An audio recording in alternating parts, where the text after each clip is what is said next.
the DPP submissions that I cannot even, and I'm not entitled to the documents even if it's a truth. I said that if she was a DPP in Robert Mugabe's regime in Zimbabwe, and then she will be right. But now we are in Malaysia, which upholds justice and the rule of law. So this is the kind of system of justice we have in this country.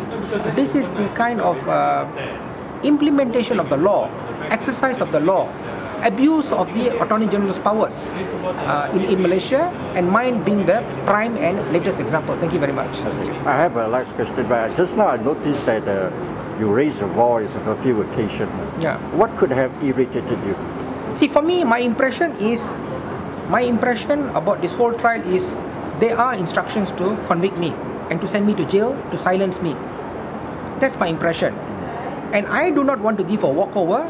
Even if I'm put to jail, which I know I will eventually be put to jail, whether I'm guilty or not, the instructions is to put me in jail, but I'm not going to give a walkover.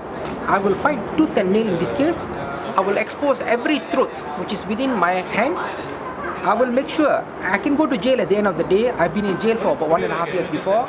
It doesn't matter, I'm mentally prepared. I will fight tooth and nail right to the end.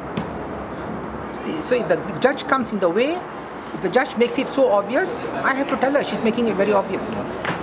You have mentioned that earlier. Yes, I mentioned it in court that she's making it. Even today morning, I mentioned it that she's making it very obvious. Thank you so much. Thank you very much. Okay.